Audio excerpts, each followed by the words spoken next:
बुराई का नाश और मन की शांति यानी कि आज है नवरात्रि का तीसरा दिन जो कि है माँ चंद्रघंटा का दिन।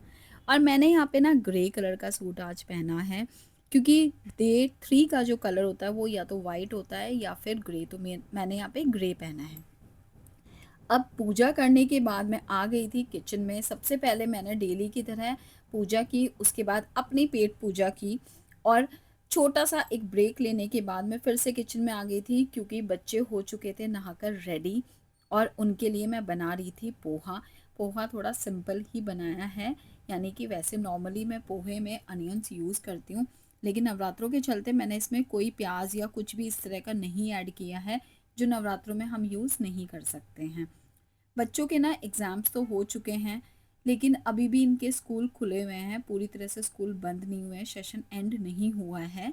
लेकिन आज छुट्टी थी क्योंकि सैटरडे है और सेकंड सैटरडे या थर्ड सैटरडे कुछ ऐसा तो नहीं था, लेकिन फिर भी ईद की वजह से इनको छुट्टी मिली है। तो आज बच्चे घर पर हैं, मैंने इनको जल्दी नहीं जगाया, लेट ही उठे हैं। करीब-करीब 10 बजे ये दोनों उठे थे सोकर और इनके उठने के बाद मैंने पहले इनको नहलाया, उसके बाद ही इनके लिए यहाँ पर ब्रेकफ़ास्ट रेडी कर रही हूँ। क्योंकि मैंने ना दोनों को यही हैबिट डाली हुई है कि बिना नहाए कुछ भी नहीं खाना है, तो ये भी इस चीज़ का ख़ास ध्यान रखते हैं। थोड़ा-सा पोहे को और टेस्टी बनाने के लिए ना मैंने इसमें थोड़ी-सी नमकीन ऐड कर दी थी ताकि दोनों बच्चे खाकर इसको खुश हो जाएँ। अब पोहा रेडी हो गया था, बच्चों को दे चुकी थी। इनको सर्व करने के बाद मैंने फिर से अपनी किचन को क्लीन किया क्योंकि अब मुझे ना यहाँ पर व्रत के लिए कुछ बनाना था। आज मैं एक मिठाई बना के रख रही हूँ, होममेड मिठाई, पेड़ों के पेड़ा जिसको बोला जाता है, तो ये घर पर ही मैं बना रही हूँ और ये पेड़े हैं ना, ये हम ईज़िली व्रत में खा सकते हैं क्योंकि इसमें किसी भी तरह का आटा या कुछ मैंने मिक्स नहीं किया है। तो यहाँ पर मैं मावे के अंदर बूरा ऐड कर रही हूँ। बूरे को कई जगह पर करारा भी बोला जाता है या फिर अगर आप आगरा साइड जाओगे तो वहाँ पर इसको ना रवा के नाम से लोग जानते हैं। तो मेरे यहाँ पे तो इसको बुरा ही बोलते हैं। आपके यहाँ पर किस नाम से जाना जाता है वो मुझे कमेंट में ज़रूर बताना। तो दोस्तों आज है माँ चंद्रघंटा का दिन और आपको पता है कि माँ चंद्रघंटा के सर पर जो चाँद है वो क्यों बना हुआ है? अगर आपको पता है तो कमेंट में बताओ, अदरवाइज़ मैं आपको आगे वीडियो में इसका आंसर ज़रूर दूँगी।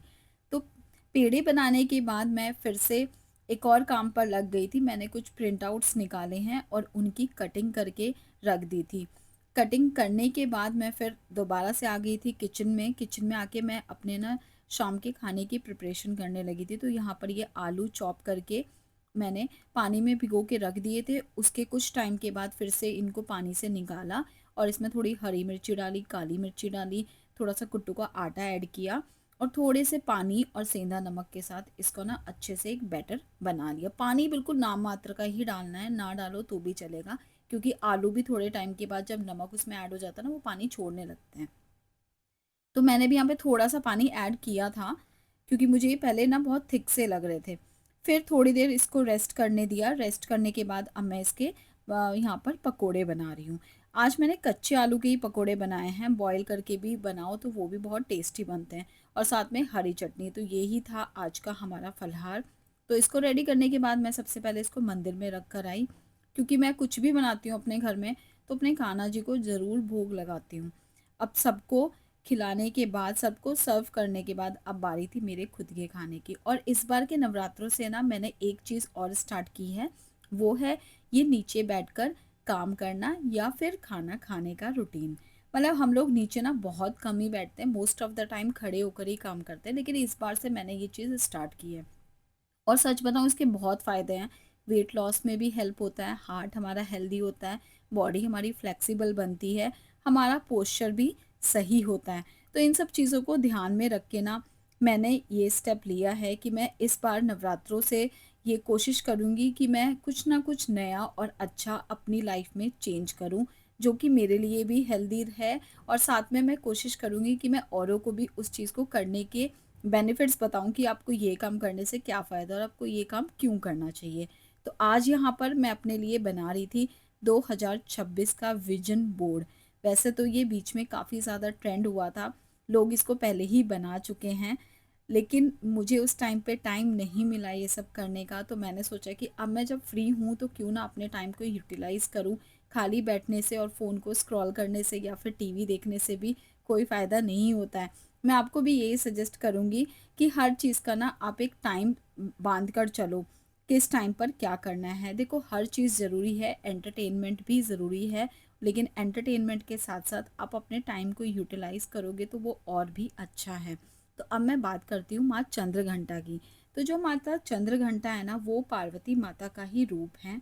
यानी कि शादी के बाद जब पार्वती माता की शादी हो गई थी, तो उसके बाद वो चंद्रघंटा के रूप में पहचानी गई थी। और भगवान शिव के माथे पर भी चाँद लगा हुआ है। तो शिव जी के शिव जी ने जब उनको अपना लिया था, तो उसके बाद ही माता ने अपने माथे पर वो चाँद ग्रहण किया था। ये शो करने के लिए, अपना प्यार और रिस्पेक्ट शो करने के लिए शिव जी भगवान के प्रति। मैं एक्चुअली पूरी प्रॉपर लाइन आपको हिंदी में नहीं समझा पा रही हूँ, बट आई होप मैं क्या कहना चाह रही हूँ आप वो समझ गए होंगे। माता का ये अपनी तरफ से प्यार और समर्पण था जो भोलेनाथ के लिए था। तो इसलिए उन्होंने भी शिव जी को शिव जी की ही तरह उन्होंने वो चाँद अपने मस्तक पर धारण किया हुआ है। और ये माता ना शांति और साहस दोनों को बैलेंस करके चलती हैं। तो यहाँ पर ये जो विजन बोर्ड बनाया है ना, इसके अंदर भी मैंने सारी चीज़ें मेंशन की हैं, जो मैं कोशिश करूँगी कि इस साल मैं वो सारी चीज़ें करूँ। जैसे कि मैंने यहाँ पर ग्रैटिट्यूड भी शो किया है, मतलब कोई भी आपको कुछ हेल्प कर रहा है या भगवान का ही आप अगर शुक्रिया अदा करना चाहते हो, तो उसका भी तरीका आपको पता होना चाहिए, उसको किस तरह से कर सकते हैं। और भी काफ़ी कुछ चीज़ें हैं, दोस्ती के बारे में, यूट्यूब के लिए भी है। मैं चाहती हूँ कि इस साल मैं थोड़ा ग्रो करूँ। अब ये सारे काम करके ना मैं थोड़ा-सा थक गई थी, तो मुझे थोड़ी-सी भूख भी लग रही थी, तो मैंने ना अपने लिए थोड़ा-सा दूध बनाया। रात को मैं दूध पीकर ही सोती हूँ, जो कि बहुत अच्छी हैबिट है। और मुझे जब मैं इस तरह से ये क्राफ्ट के काम में लगी हुई थी ना, तो मुझे देखकर मेरे दोनों बच्चे भी अपने-अपने क्राफ्टिंग का सामान लेकर बैठ गए थे और मुझे ये चीज़ देखकर भी अच्छी लगी कि चलो इसी बहाने थोड़ी देर इनका स्क्रीन टाइम तो कम हुआ ना, या फिर जो स्क्रीन टाइम के बगैर ये आपस में लड़ते रहते हैं वो भी थोड़ा-सा कम हुआ।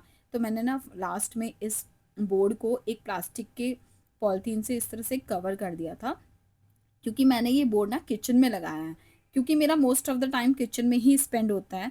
तो मैंने ये इसी जगह पर लगाया है ताकि मैं जब भी यहाँ पर काम करूँ मेरी नज़र इसी के ऊपर रहे और मैं चीज़ों को पढ़ती रहूँ, देखती रहूँ।